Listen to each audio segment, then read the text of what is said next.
ಎಲ್ರಿಗೂ ನಮಸ್ಕಾರ. ಎಲ್ಲರೂ ಹೇಗಿದ್ದೀರಾ? ಐ ಹೋಪ್ ಎಲ್ಲರೂ ಚೆನ್ನಾಗಿದ್ದೀರಾ ಅಂತ ಭಾವಿಸ್ತೀವಿ. ನಾವು ತುಂಬ ಚೆನ್ನಾಗಿದ್ದೀವಿ. ಇವತ್ತು ಮದರ್ಸ್ ಡೇ ಅಲ್ವಾ? Happy mother's day. ತಾಯಿಯಂದಿರ ದಿನಾಚರಣೆಯ ಶುಭಾಶಯಗಳು.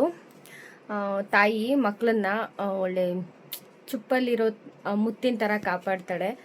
ಸೊ ಏನೇ ಕಷ್ಟ ಬಂದರೂ ಮಕ್ಕಳು ಮುಂದೆ ಅದನ್ನು ಎಕ್ಸ್ಪ್ಲೋರ್ ಮಾಡಲ್ಲ, ಸಾಮಾನ್ಯವಾಗಿ ಎಕ್ಸ್ಪ್ಲೋರ್ ಮಾಡಲ್ಲ ಆಯಿತಾ. 90% ತೋರಿಸಲ್ಲ. ಸೊ ಯಾಕೆಂದರೆ ನಮ್ಮ ಭಾರ ನಮ್ಮ ಮಕ್ಳ ಮೇಲೆ ಹೋಗಬಾರ್ದು ಅನ್ನೋ ಒಂದು ರೀಸನ್ ಇರುತ್ತೆ.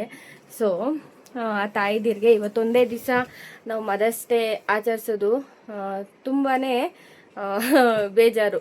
ಯಾವಾಗಲೂ ಆ ತಾಯಿಗೆ ಅದೇ ಒಂದು ಗೌರವ ಇರಬೇಕು. ಸೊ ನಾವು ರೇಗಾಡ್ತೀವಿ, ಕೋಪ ಬರುತ್ತೆ, ಸಿಟ್ಟು ಬರುತ್ತೆ, ರೇಗಾಡ್ತೀವಿ, ಅವ್ರಿಗೂ ಬೇಜಾರು ಮಾಡ್ತೀವಿ. ಅದೆಲ್ಲ ಕ್ಷಣಿಕಕ್ಕೆ ಮುಗಿಬೇಕು. ಅದನ್ನೇ ಮುಂದುವರಿಸ್ಕೊಂಡು ಹೋದರೆ ಅದು ಅಷ್ಟು ಚೆನ್ನಾಗಿ ಕಾಣಲ್ಲ. ಸೊ ಏನು ಹೇಳೋದು, ಟೈಮ್ ಆಲ್ರೆಡಿ ಆಗಿದೆ. Once again happy mother's day ಎಲ್ರಿಗೂ. ಟೈಮ್ ಆಲ್ರೆಡಿ ಆಗಿದೆ, ನಾನು ಕೆಲ್ಸಕ್ಕೆ ಹೋಗಬೇಕು. ಟೈಮ್ ಆಗ್ತಾಯಿದೆ. ಸಂಡೇ ಇವತ್ತು ಲೀವ್ ಇಲ್ಲ. ಸೊ ಹಂಗಾಗಿ ಕೆಲ್ಸಕ್ಕೆ ಹೋಗಲೇಬೇಕು. ರೆಡಿಯಾಗಿದ್ದೀನಿ. ಇನ್ನು ನನ್ನ ಮಗ ಮಲ್ಕೊಂಡಿದ್ದಾನೆ. ಎದ್ದಾಳಲ್ಲ? ಹಾಂ, ಆಮೇಲೆ ಎದ್ದೊಳ್ತಾನಂತೆ. ಸಮ್ಮರ್ ಹಾಲಿಡೇಸ್ ಅಲ್ಲ, ಸೊ ಮಲ್ಕೊಂಬಿಟ್ಟಿದ್ದಾನೆ. ನಾನಷ್ಟೇ ರೆಡಿ ಆಗೋದು, ಎಲ್ಲರೂ ಮನೇಲೇ ಇರ್ತಾರೆ ಇವತ್ತು. ಸೊ ಹಂಗಾಗಿ ಬನ್ನಿ ವ್ಲಾಗ್ ಕಂಟಿನ್ಯೂ ಮಾಡ್ತೀನಿ. ಈ ವ್ಲಾಗ್ ಏನಾದರೂ ಇಷ್ಟ ಆದರೆ ಪ್ಲೀಸ್ ಲೈಕ್ ಮಾಡಿ, ಶೇರ್ ಮಾಡಿ, ಸಬ್ಸ್ಕ್ರೈಬ್ ಮಾಡಿ, ನಿಮ್ಮ ಫ್ರೆಂಡ್ಸ್ ಆ್ಯಂಡ್ ಫ್ಯಾಮಿಲಿ ಗ್ರೂಪ್ಗೆ ಶೇರ್ ಮಾಡಿ ಅಂತ ಹೇಳ್ತಾ ಬನ್ನಿ ವ್ಲಾಗ್ ಕಂಟಿನ್ಯೂ ಮಾಡೋಣ. ಕೆಲಸ ಮುಗಿಸ್ಕೊಂಡು ಈಚೆಗೆ ಬರೋಷ್ಟೊತ್ತಲ್ಲೇ ಆಗಲೇ 6:15, 6:20 ಆಗ್ಬಿಟ್ಟಿತ್ತು. ಸೊ ಬೇಗ ಮನೆಗೆ ಹೋಗೋಣ ಅಂತ ಹೇಳಿ ಬಂದಿದ್ದಾಯಿತು. ಅಂದರೆ ನಾನು ಬರೋ ಟೈಮಲ್ಲಿ ಏನಂದರೆ ಮಗಂದು ರಗಳೆ ಸ್ಟಾರ್ಟ್ ಆಗಿತ್ತು. ನಾನು ಮನೆಗೆ ಬಂದಿದ್ದ ತಕ್ಷಣ ಅಮ್ಮ ಏನೋ ಕುರ್ಪಿ ತೋರಿಸ್ತಂತೆ, ಹೋಗಿ ಸ್ನಾನಕ್ಕೆ ಹೋದೆ ಅಂತ ಹೇಳ್ತಾ ಇದ್ದ, ಬೈಸ್ಕೊಂಡಿದ್ದ. ಬಂದಿದ್ದ ತಕ್ಷಣ ದೂರ ಹೇಳ್ತಾ ಇದ್ದ. ಸರಿ ಆಯಿತು ಬಿಡು ಅಂದ್ಬಿಟ್ಟು ನಾನು ಅವನಿಗೆ ಸಮಾಧಾನ ಮಾಡಿ ಸುಮ್ಮನೆ ಕುಂತಿದ್ದೆ. ಅಷ್ಟೊತ್ತು ಚಿಕ್ಕವನದೊಂದು ಕಂಪ್ಲೇಂಟ್ ಬಂತು. ಅವನೊಂಚೂರು ಸುಮ್ಮನೆ ಕುಂತಿದ್ದೆ. ಸಾಕಾಗಿತ್ತಲ್ವ. ಸೊ ಟೀ ಕುಡಿದ್ಬಿಟ್ಟು ಸುಮ್ಮನೆ ಕುಂತಿದ್ದೆ.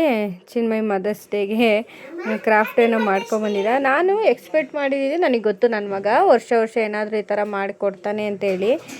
ವರ್ಷ ಗ್ರೀಟಿಂಗ್ ಮಾಡಿಕೊಡೋನು ಇದೇನೋ ಒಂಥರ ಕ್ರಾಫ್ಟ್ ಥರ ಮಾಡಿಕೊಟ್ಟಿದ್ದ.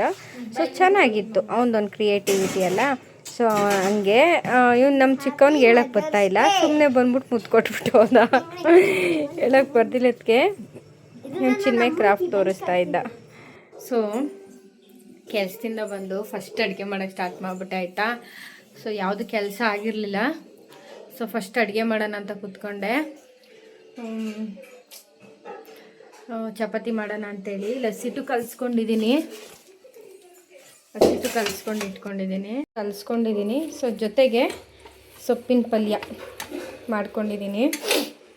ಮತ್ತು ಅದ್ರ ಜೊತೆ ಸ್ವಲ್ಪ ಚಟ್ನಿ ಮಾಡ್ಕೊಂಬಿಟ್ಟಿದ್ದೀನಿ. ಸೊ ರೈಸು ಆಗೈತೆ. ಸೊ ಅಡುಗೆ ಆಗೈತೆ. ಇವಾಗ ಒಂದು ಸ್ವಲ್ಪ ಚಪಾತಿ ಹೊಸ್ಕೊಂಬಿಟ್ರೆ ಆಲ್ಮೋಸ್ಟ್ ಎಲ್ಲ ಕೆಲಸ ಆಗೋಗ್ಬಿಡುತ್ತೆ. ಸೊ ಅಮ್ಮ ಇವತ್ತು ಮನೆ ತವೇ ಇತ್ತು. ಸೊ ಹಂಗಾಗಿ ಸಣ್ಣ ಪುಟ್ಟ ಕೆಲಸ ಅಂತೂ ಮಾಡ್ಕೊಂಡೈತೆ ಆಯಿತಾ. ನಾನೇನಂತ ಮಾಡ್ಕೊಳೋ ಥರ ಇರಲಿಲ್ಲ, ಅಮ್ಮ ಮನೆ ತವಿತ್ತಲ್ಲ. ಸೊ ಹಂಗಾಗಿ ಚಪಾತಿ ಒಂದು ಹೊಸ್ಕೊಂಡು ಊಟ ಮಾಡಿಬಿಡ್ಬೇಕು. ಊಟ ಮಾಡಿ ಮಲಗಬೇಕು. ಊಟ ಮಾಡಬೇಕು. ಮಕ್ಕಳು ಆಟ ಆಡೋಕ್ಕೆ ಹೋದ್ವು ಆಯಿತಾ. ಚಿನ್ಮಯಿ ಗಿಫ್ಟ್ ರೆಡಿ ಮಾಡಿಬಿಟ್ಟಿದ್ದ ಮದರ್ಸ್ ಡೇಗೆ.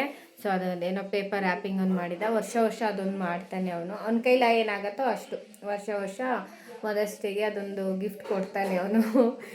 ಲಾಸ್ಟ್ ಟೈಮ್ ಬರೆದು ಕೊಟ್ಟಿದ್ದ. ಸೊ ಇವಾಗ ಏನೋ ಒಂಥರ ಕ್ರಾಫ್ಟ್ ಥರ ಮಾಡಿದ್ದಾನೆ.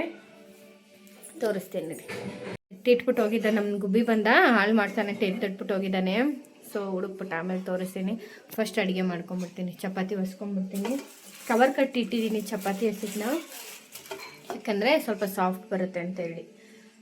ಇವಾಗ ಚಪಾತಿ ಹೊಸ್ಕೊತೀನಿ. ಚಪಾತಿ ಹೊಸ್ಕೊಂಡು ಬೇಗ ಚಪಾತಿ ಮಾಡ್ಕೊಂಬಿಡ್ತೀನಿ. ಬನ್ನಿ ವ್ಲಾಗ್ ಕಂಟಿನ್ಯೂ ಮಾಡ್ತೀನಿ. ಟೈಮು ಸಾಕಾಗ್ತಾನೆ ಇಲ್ಲ ಗೈಸ್, ಹೇಳ್ಬೇಕಂದ್ರೆ ನನಗೂನು. ಸೊ ಅದರಲ್ಲೂ 2 ಬ್ಯಾಲೆನ್ಸ್ ಮಾಡಬೇಕು. ನಾನು ಬ್ಯಾಲೆನ್ಸ್ ಮಾಡ್ತೀನಿ ಕೂಡ. ಅಮ್ಮ ಏನೋ ಪಾತ್ರೆನೋ ತೊಳಿತೀನಿ ನಿಂತಿತ್ತು. ಸೊ ನನ್ನ ಮನಿ ಪ್ಲ್ಯಾಂಟ್ ಹಾಳಾಗಿದೆ. ಸೊ ಓಕೆ, ಸರಿ ಬನ್ನಿ ಕೆಲ್ಸಗಳು ಕಂಟಿನ್ಯೂ ಮಾಡ್ಕೊತೀನಿ. ಬನ್ನಿ ಚಪಾತಿ ಹೊಸ್ಕೊಳ್ಳೋಣ. ಈ ಬೇಸಿಗೆಗಂತೂ ಸ್ಟವ್ ಮುಂದೆ ನಿಂತ್ಕೊಳಕ್ಕೆ ಬೇಜಾರಾಗುತ್ತೆ. ಅಂಥದ್ರಲ್ಲಿ ಚಪಾತಿ ಏನಾದ್ರು ಮಕ್ಳು ಕೇಳ್ಬಿಟ್ರಂತೂ ಸಿಟ್ಟು ಬರುತ್ತೆ. ಏನು ಮಾಡೋಣ, ಆದರೂ ಮಾಡಲೇಬೇಕು. ಅವ್ರು ಇಷ್ಟಪಟ್ಟು ಕೇಳ್ತಾರಲ್ಲ, ಅದನ್ನಾದರೂ ಹೊಟ್ಟೆ ತುಂಬ ತಿಂತಾರೆ ಅನ್ನೋ ಒಂದು ರೀಸನ್ಗಾದರೂ ನಾನು ಮಾಡಿಕೊಡ್ಬೇಕು. ಸೊ ಹಂಗಾಗಿ ನನಗೆ ಇಲ್ಲಿ ನಿಂತ್ಕೊಳಕ್ಕಾಗ್ತಾ, ಇನ್ನೂ ಚಪಾತಿ ಹೊಸಕ್ಕೆ ಸ್ಟಾರ್ಟೇ ಮಾಡಿಲ್ಲ, ಆದರೂ ನಂಗೆ ನಿಂತ್ಕೊಳಕ್ಕಾಗ್ತಾಯಿಲ್ಲ, ನನಗೆ ಅಷ್ಟು ಸೆಕೆ ಇಲ್ಲಿ. ಸೊ ಹಂಗಾಗಿ ಪಲ್ಯ ಚಟ್ನಿ ಏನೋ ಬಂದಿದ್ದ ತಕ್ಷಣ ಮಾಡ್ಕೊಂಬಿಟ್ಟೆ. ಅದನ್ನೇನು ವೀಡಿಯೋ ಮಾಡ್ಕೊಳ್ಳಿಲ್ಲ, ಯಾಕಂದರೆ ಚಿನ್ಮಯ ಹಶ್ವಾಗುತ್ತಮ್ಮ ಬೇಗ ಮಾಡು ಅಂತ ಹೇಳ್ದೆ. ಅಮ್ಮ ಎಲ್ಲ ಸೊಪ್ಪು ತೊಳೆದಿಟ್ಟಿತ್ತಲ್ಲ, ಬೇಗ ಮಾಡಿಕೊಟ್ಬಿಟ್ಟು ಊಟ ಮಾಡಿ ಸ್ವಲ್ಪ ಹೊತ್ತು ಮಲ್ಕೊಂಡು ಬಿಡ್ತಾನೆ, ಅವಾಗ ನನ್ನ ಕೆಲಸ ನಾನು ಮಾಡ್ಕೊಬೋದಲ್ವ. ಸೊ ಹಂಗಾಗಿ ಅವನಿಗೆ ಸ್ವಲ್ಪ ಊಟ ಕೊಟ್ಬಿಡೋಣ ಅಂತೇಳಿ ಊಟಕ್ಕೆ ರೆಡಿ ಮಾಡ್ಕೊತಾ ಇದ್ದೆ. ಬಿಸಿಲಿ ತಿಂದರೆ 1-1.5 ಚಪಾತಿ ತಿಂತಾನೆ ಅಷ್ಟೇನೆ. ಅದು ಬಿಟ್ಟರೆ ಇನ್ನು ಅವನು ಊಟ ಕೇಳಲ್ಲ. ಸ್ವಲ್ಪ ಬಿಸಿ ಊಟ ಅವ್ನಿಗೆ ಇಷ್ಟ ಆಗುತ್ತೆ, ಎಷ್ಟೇ ಬೇಸಿಗೆ ಇದ್ದರೂ ಅಷ್ಟೇನೆ. ಅವನದೊಂಥರ ಡಿಫ್ರೆಂಟ್ ಮೈಂಡು. ಹಂಗಾಗಿ ಅವ್ನಿಗೊಂದು ಸ್ವಲ್ಪ ಚಪಾತಿ ಹಾಕ್ಕೊಟ್ಬಿಡೋಣ ಅಂತೇಳಿ ಹಾಕ್ಕೊಡ್ತಾಯಿದ್ದೆ. ನಾನು ಬಂದಿದ್ದೆ ತಡ, ಅಮ್ಮ ಬೇರೆ ಬೈದ್ಬಿಟ್ಟಿತ್ತಲ್ಲ, ಸೊ ಆ ಕೋಪ ಬೇರೆ ಇತ್ತು, ಸಿಟ್ಟಲ್ಲೂ ಇದ್ದ. ಇನ್ನು ಊಟನೂ ಲೇಟಾದರೆ ಆಬ್ವಿಯಸ್ಲಿ ಇನ್ನೂ ಸಿಟ್ಟು ಜಾಸ್ತಿ ಆಗುತ್ತಲ್ಲ. ಸೊ ಹಂಗಾಗಿ ಊಟ ಕೊಟ್ಬಿಡೋಣ ಅಂತ ಕೊಡ್ತಾಯಿದ್ದೆ. ಬೇಗ ಚಪಾತಿ ಹೊಸಕ್ಕೆ ಸ್ಟಾರ್ಟ್ ಮಾಡ್ತಾಯಿದ್ದೆ. ಏನು ಹಸಿಟ್ಟು ಏನಾಗಿತ್ತು ಏನಪ್ಪ ಗೊತ್ತಿಲ್ಲ, ಸ್ವಲ್ಪ ಲಟ್ಟಣಿಗೆ ಜಾಸ್ತಿ ಅಂಟಿಸ್ತಾಯಿತ್ತು. ಬಟ್ ಇಟ್ಸ್ ಓಕೆ, ಸ್ವಲ್ಪ ಹಸಿಟ್ಟು ಹಾಕ್ಕೊಂಡು ಬೇಗ ಹೊಸ್ದಾಕ್ಬಿಟ್ಟೆ. ಒಂದು ಕಡೆ ಹೊಸ್ಕೊಂಡು ಇನ್ನೊಂದು ಕಡೆ ಬೇಯಿಸ್ಕೊಂಡಿದ್ದಕ್ಕೆ ಬೇಗನೆ ಆಯಿತು. ಅಷ್ಟೊತ್ತಿಗೆ ಅಮ್ಮನೂ ಬಂತು. ಅವ್ನಿಗೊಂಚೂರು ಊಟ ಕೊಟ್ಬಿಟ್ಟು ತಿಂದ್ಕೊಡಮ್ಮ ಅಂತೇಳಿ ನಾನು ಅವ್ನಿಗೆ ಅಮ್ಮನೂ ಊಟ ಕೊಟ್ಟರು, ನಾನಿಲ್ಲಿ ಚಪಾತಿ ಹೊಸಕ್ಕೆ ಸ್ಟಾರ್ಟ್ ಮಾಡಿದೆ. ಹೆವಿ ಸೆಕೆ, ನನಗೆ ನಿಂತ್ಕೊಳಕ್ಕಾಗ್ತಿಲ್ಲ. ಏನಂದರೆ ನಮ್ಮ ಕೌಂಟರ್ ಟಾಪ್ ಹತ್ರ ನಮ್ಮ ಮನೆ ಕಿಟಕಿ ಬರಲ್ಲ. ಸೊ ಅಲ್ಲಿ ಸ್ವಲ್ಪ ದೂರ ಇದೆ, ಹಂಗಾಗಿ ಡೈರೆಕ್ಷನ್ ಗಾಳಿಗಿಲ್ಲ ಅಲ್ಲ, ಅದು ಇನ್ನೂ ಸೆಕೆ ಸುತ್ಕೊಳುತ್ತೆ.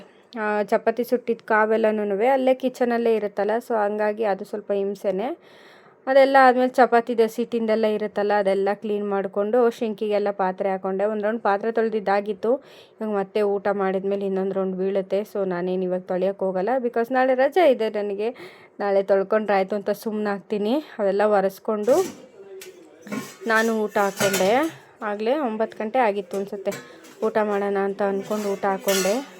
ನಾನು ಇವತ್ತು ಫಾದರ್ಸ್ ಡೇಗೆ ಏನಾದರೂ ಸ್ಪೆಷಲ್ ಮಾಡೋಣ ಅಂದ್ಕೊಂಡು ಬಂದಿದ್ದೆ. ಕೇಕ್ ಬೇರೆ ತೊಗೊಳಕ್ಕೆ ಹೋದೆ, ಇವತ್ತು ಫೋನ್ ಬೇರೆ ತಗೊಂಡೋಗಿರಲಿಲ್ಲ. ಸೊ ಕ್ಯಾಶ್ ಇರಲಿಲ್ಲ, ರಿಟರ್ನ್ ಬಂದೆ. ಇಲ್ಲೂ ಹಂಗೆ ಆಯಿತು. ಏನೋ ಮಾಡೋಣ ಅಂದ್ಕೊಂಡ್ರೆ ಅಮ್ಮ ಇದೆಲ್ಲ ರೆಡಿ ಮಾಡಿ ಇಟ್ಬಿಟ್ಟಿತ್ತು, ಏನೂ ಮಾಡೋಕ್ಕೂ ಆಗಲಿಲ್ಲ. ಸುಮ್ಮನೆ ಅದೇ ತಗ ಅಮ್ಮನೇ ಏನು ಬೇಡ ಬಿಡಮ್ಮ ಅಂತ ಅಂತು. ಸುಮ್ಮನಾಗಿ ಅಮ್ಮಂಗೂ ಏನೋ ಅವ್ರು ಹೊಟ್ಟೆ ತುಂಬ ಊಟ ಮಾಡಿತು ಅಮ್ಮ. ಹಂಗಾಗಿ ಅವ್ರಿಗೂ ಊಟ ಕೊಟ್ಬಿಟ್ಟು ನನ್ನ ಮಗ ಮೊದಲೇ ಊಟ ಮಾಡಿದ್ದಲ್ಲ, ನಾನು ಊಟಕ್ಕೆ ಕೂತ್ಕೊಂಡೆ. ನೈಟ್ ಹೊತ್ತು ಒಂದು ಊಟ ಮಾತ್ರ ನಾನು ತೃಪ್ತಿಯಾಗಿ ಊಟ ಮಾಡ್ತೀನಿ ಹೇಳ್ಬೇಕಂದ್ರೆ, ಯಾಕೆಂದರೆ ನಾನು ಮನೇಲಿ ಕೂತ್ಕೊಂಡು ಊಟ ಮಾಡೋದೇ ಒಂದಿದು. ಮಾರ್ನಿಂಗ್ ಇವಾಗ ಟಿಫನ್ ಮಾಡೋಕ್ಕಾಗ್ತಾಯಿಲ್ಲ ನನಗೆ, ಬಿಕಾಸ್ ಟೈಮ್ ಆಗಿಬಿಟ್ಟಿರುತ್ತೆ. ಸೊ ಹಂಗಾಗಿ ಮಾಡಿದೆ, ಇಲ್ಲಾಂದ್ರೆ ಇಲ್ಲ. ನೈಟ್ ಊಟ ಮಾತ್ರ ಕಂಪಲ್ಸರಿ ಮಾಡ್ತಾರೆ. ಅಂದರೆ ಇಷ್ಟೊತ್ತಿನಲ್ಲಿ ತಿನ್ನೋದು ತುಂಬಾ ರೇರು. 6:30 ಮನೆಗೆ ಒಂದು 6:30-7 ಗಂಟೆಗೆ ಬರ್ತೀನಿ ಅಂತಂದರೆ 7:30 ಊಟ ಆಗೋಗ್ಬಿಟ್ಟಿರುತ್ತೆ ನಂದು. ಸೊ ಹಂಗಾಗಿ ಇಷ್ಟೊತ್ತಿನಲ್ಲಿ ನಾನು ಊಟ ಮಾಡಲ್ಲ. ನೈಟು ಮಲ್ಗೋಕ್ಕೆ ಒಂದು 2 ಅವರ್ 3 ಅವರ್ ಮುಂಚೆನೇ ನಾನು ಊಟ ಮಾಡ್ತೀನಿ. ಅಷ್ಟೊತ್ತು ನಮ್ಮ ಗುಬ್ಬಿನೂ ಪಾಪನೂ ಬಂದಳು. ಅವಳು ಒಂದು ಚಪಾತಿ ತಿನ್ನೋಷ್ಟೊತ್ತಲ್ಲಿ ಇವ್ನಿಗೆ ತಿನ್ಸೋಣ ಅಂತ ಏನೇನೋ ಪ್ರಯತ್ನ ಪಟ್ಲು, ಅವ್ನು ತಿಂದಿಲ್ಲ. ಇವರಿಬ್ಬರೇನೋ ಅಣ್ಕ ಹೊಡಿತಾಯಿದ್ರು, ನಾವು ಊಟ ಮಾಡ್ಕೊಳ್ತಾ ಇದ್ದೋ. ಅಮ್ಮಂದು ಏನೇನೋ ಹೇಳ್ತಾಯಿತ್ತು. ಪಾಪ ಅಮ್ಮನೂ ಬೇಜಾರಲ್ಲಿ ಕುಂತ್ಬಿಟ್ಟಿತ್ತು ಇವತ್ತು. ಅವ್ರದ್ದೇ ಆದ ಬೇಜಾರು, ಬೇಜಾರಲ್ಲಿ ಕುಂತ್ಬಿಟ್ಟಿತ್ತು. ನಾವು ಹಿಂಗೆ ಏನೇನೋ ಮಕ್ಕಳ ಹತ್ರ ಆಟ ಆಡ್ಕೊಂಡು, ಹಂಗೂ ಮಕ್ಕಳು ಬಂದರೆ ಸ್ವಲ್ಪ ಆಟ ಆಡಿಸ್ತೈತೆ, ಮಕ್ಕಳಿಲ್ಲ ಅಂದರೆ ಸ್ವಲ್ಪ ಬೇಜಾರಲ್ಲಿ ಕುಂತಿರ್ತೈತೆ. ಅದಕ್ಕೆ ಮಕ್ಕಳು ಬಂದು ಆಟ ಆಡ್ತಾಯಿದ್ರು. ನಾವು ಅಮ್ಮನ ಫೋಟೋ ತೆಗಿಯೋಕ್ಕೆ ಮರೀತಾ ಇದ್ದ ನಮ್ಮ ಗುಬ್ಬಿ ಅಂತೂ. ಮದರ್ಸ್ ಡೇ ಅಲ್ವಾ, ಸ್ವಲ್ಪ ಎಕ್ಸ್ಟ್ರಾ ಕೇರ್ ನಡೀತಾ ಇದೆ ನನ್ನ ಮಗನ ಕಡೆಯಿಂದ. ಹಂಗಾಗಿ ಚಪಾತಿ ತಂದ್ಕೊಡೋದು ಏನು ಕೇಳ್ತೀರಾ, ಪಲ್ಯ ತಂದ್ಕೊಡೋದು ಕೇಳ್ತೀರಾ, ಅಮ್ಮ ಏನು ಬೇಕಮ್ಮ ಅಂತ ಕೇಳ್ತಾ ಇದ್ದ. ಸೊ ಏನೋ ಇವ್ನು ನೈಸ್ ಹೊಡಿತಾ ಇದ್ದಾನೆ ಅಂದ್ಬಿಟ್ಟು. ಬಟ್ ಇಟ್ಸ್ ಓಕೆ, ಮಕ್ಕಳಲ್ವ, ಅವೆಲ್ಲ ಕಾಮನ್ನು. ನನಗೇನು ರೂಢಿ ಆಗಿಬಿಟ್ಟಿದೆ. ಸೊ ಹಂಗಾಗಿ ನನಗೇನಿದು ಹೊಸ್ತಂತ ಅನ್ನಿಸ್ಲಿಲ್ಲ. ಸೊ ಎಲ್ಲರೂ ಊಟ ಮಾಡ್ಕೊಂಡ್ವಿ. ಅಮ್ಮ ಏನೋ ಕ್ರಾಫ್ಟ್ ಮಾಡೋದು ತೋರಿಸ್ತಾಯಿತ್ತು ಚಿನ್ಮಯ್ಗೆ. ಅವ್ರು ಸ್ಕೂಲಲ್ಲಿದ್ದಾಗ ಅದು ಯಾವಾಗಲೂ ಒಂದು ಸತಿ ಮಾಡಿದ್ರಂತೆ. ಅವ್ರು ಸ್ಕೂಲಲ್ಲಿರುವಾಗಲೂ ಇಲ್ಲ ಮಕ್ಳ ಜೊತೆ ಇದ್ದಾಗಲೂ ಗೊತ್ತಿಲ್ಲ, ನಾವು ಚಿಕ್ಕ ವಯಸ್ಸಲ್ಲಿ ಹಿಂಗೆ ಮಾಡ್ತಾಯಿದ್ದೋ, ಬಾಯಲ್ಲಿ ಹೇಳ್ಕೊಡ್ತೀನಿ ಅಂದ್ಬಿಟ್ಟು ಏನೋ ಹೇಳ್ಕೊಡ್ತಾಯಿತ್ತು. ಸೊ ಚಿನ್ಮಯ್ ಅದನ್ನು ಫಾಲೋ ಮಾಡ್ತಾಯಿದ್ದ. ಅಂದರೆ ಫೋನು ಟಿ ವಿ ಎಲ್ಲ ನೋಡೋದಕ್ಕಿಂತ ಸೊ ಈ ಥರ ಏನೋ ಒಂದು ಮಾಡಿದ್ರೆ ಅವ್ರಿಗೂ ಒಂದು ಆ್ಯಕ್ಟಿವಿಟಿ ಬಿಲ್ಡ್ ಆಗುತ್ತೆ ಅನ್ನೋದು ನನ್ನ ಪರ್ಸ್ನಲ್ ಒಪಿನಿಯನ್ ಅಷ್ಟೇ. ಆಯಿತು, ಊಟ ಆಯಿತು. ಎಲ್ಲರೂ ಮಲ್ಕೊಂಡಿದ್ದಾರೆ ಆಲ್ರೆಡಿ. ಚಿನ್ಮಯ್ ಮಲ್ಕೊಂಡಿದ್ದಾನೆ. ಸೊ ಆಗಲೇ ಟೈಮ್ ಆಯ್ತಲ್ಲ, ಸೊ 9:30 9:45 ಆಗಿರ್ಬೋದು. ಈ ವ್ಲಾಗ್ ಏನಾದರೂ ಇಷ್ಟ ಆದರೆ ಪ್ಲೀಸ್ ಲೈಕ್ ಮಾಡಿ, ಶೇರ್ ಮಾಡಿ, ಸಬ್ಸ್ಕ್ರೈಬ್ ಮಾಡಿ, ಫ್ರೆಂಡ್ಸ್ ಆ್ಯಂಡ್ ಫ್ಯಾಮಿಲಿ ಗ್ರೂಪ್ಗೆ ಶೇರ್ ಮಾಡಿ ಅಂತ ಹೇಳ್ತಾ ಸಿಗ್ತೀನಿ ನೆಕ್ಸ್ಟ್ ಇನ್ನೊಂದು ವ್ಲಾಗಲ್ಲಿ. Thank you for watching. Bye.